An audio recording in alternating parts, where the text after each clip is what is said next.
magbubukas ka na ng Bible study. Saan ka magsisimula? Kay nila ate ba? Kay Kuya Saldi? O kaya kung kanino? Mas maganda kung saan mayroong mas marami. Kung saan yung mas marami mong mga kapatid na doon. Tapos, number 5, after 3 months, nandito na uli kami. Sa pangunguna ni sisters. Pagbubukas na tayo ng ating online yung Sunday service. Hahanap tayo ng TV. O kaya bibili lang tayo kahit maliit lang. Tapos para doon natin iiwan, o kaya bit-bit mo lang yun. Kasi makapanuorin lang para pag Sunday doon. Tapos, kung makasama si Joy, siya yung magtuturo ng yung technical. Ibig sabihin kung paano yung TV, instead na sa cellphone manunood, sa TV naman. Pero maliit lang.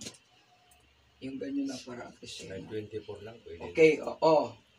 Tapos, magkakaroon na ng Sunday service online. Okay, kasi baka itapot namin ng Sunday ang pagpunta rito. Tapos, hindi uwi rin kami ng Sabado, pero nakaprepare na kinabukasan kung anong gagawin. Oo. Tapos, pag bumalik po kami rito, ipapalo up natin lahat ng nabuksan nyo pong Bible study. Tapos, tuturuan na rin sila natin ng tithes in offering. Okay, kayo po magkukontrol yon. No? Kung umabot po ng milyones, ibabang po agad natin para at kasi. Yung tithes kasi padadala sa central, yung offering, yun yung pangtustos. No?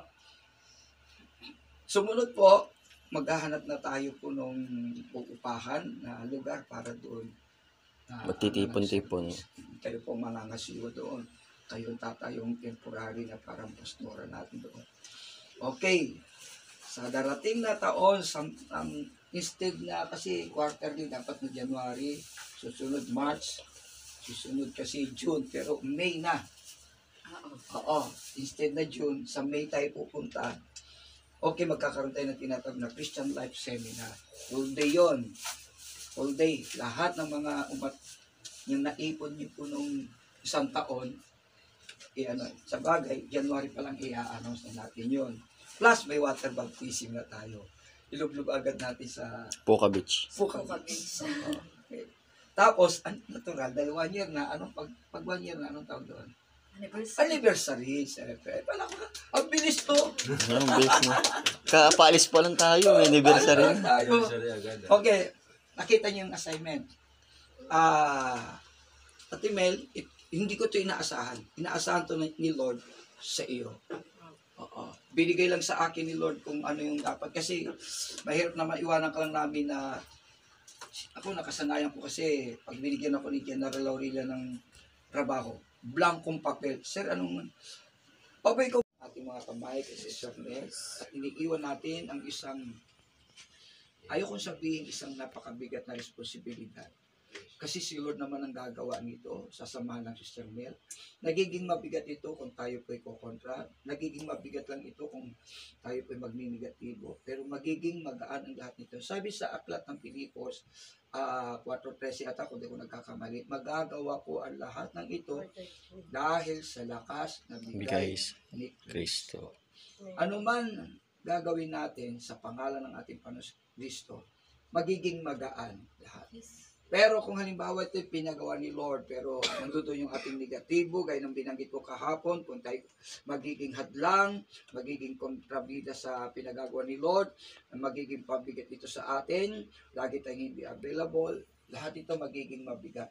Pero kung lahat ng ito ay ginagawa natin pribilehiyo at oportunidad dahil pinagkatiwalaan natin ng Panginoon, siya, magagawa natin ang lahat ng ito dahil sa lakas na bigay niyo. At ito pang pinakamaganda, pagpapalain tayo ng Panginoon, maging ang ating mga mahal sa buhay. Ngayon po, panalangin natin sa Panginoon. Panginoon, maraming pong salamat sapagkat dito po nagsimula po, Panginoon, ang gawain po ng Boracay, Lord, ang GOS sa Boracay, outreach, Panginoon.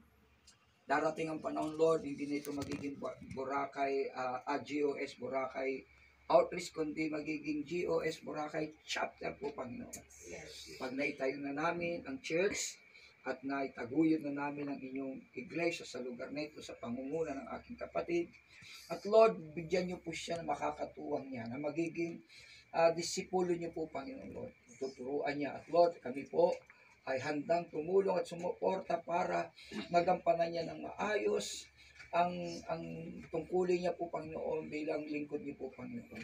At mula sa araw na ito, Lord, ay kabilang na siya sa aming mga manggagawa sa inyong ubasan, sa inyong kawan. Ang aming kapatid na ito, Lord, mailalagay na po siya po, Panginoon, sa mga pangunahin naming mga activities po, Panginoon Lord, lalo na itong Boracay outreach po, Panginoon. Lord, gabayan niyo po siya, samahan niyo po siya. At gayon din po, Panginoon, sa aming pong pansamantalang paghihiwa-hiwalay, samahan niyo kami sa aming biyahe, sa pagsakay po namin ng ferry boat, sa pagsakay po namin ng eroplano hanggang makarating kami sa aming mga tahanan. Lord, ngayon pa lamang inaangkin namin ang tagumpay ng aming pong pag-uwi. Lord, kalakip na rin po ng ating pong pananalangin, Lord, sa darating na mga panahon na pagbalik po namin, yung assignment ni Sterling, Lord, ay Panginoon, ma-accomplish niya ito, Lord. Panginoon, hindi po si Sister Pinky, na siyang mag-guide, siya ang aalalay po, Panginoon Lord, sa pamamalakad, pamamahala, at pangangasiwa ni Sister Mel dito po sa Boracay. Lord, gabayan niyo rin, bigyan niyo rin po ng lakas ng loob. Lord, yung tuloy-tuloy, Lord, huwag maging nigas pubon ang lahat ng nagawa namin po, Panginoon. Lord, maraming po salamat. Lord, dinadalangin ko din po ang batang ito, Lord. Panginoon, kayo na po ang maghanda sa batang ito bilang kung ano man ang kanya pong plano o ano man ang plano niyo sa kanya, maging sa kanyang kapatid, Panginoon Lord. Lord, binubuksan po namin ang pagpapala mula sa inyo po, Panginoon. Ibuhos niyo po sa buong pamilya ni Sister Mel sa pangalan ng Ama, ng Anak, at ng Espiritu Santo sa pangalan ng Jesus. Amen. Sumayin niyo po masaganang pagpapala. Amen. Yes, I love you with the love of the Lord. Uwi na po kami. It's already 4 a.m. October 28. Maraming salamat, Ate Mel, sa lahat-lahat ng inyong Meron kaming suporta meron kaming bisya. at libreng pagpapatira. Mama, sarado mo yung ilaw mo. Kasi lalabas lahat ng tao para... Yan, maraming salamat po. Goodbye. Kita-kits na tayo doon sa lugar kung saan man tayo pupunta. Oy, Dave, pakabait ka, Dave, ha? Yes.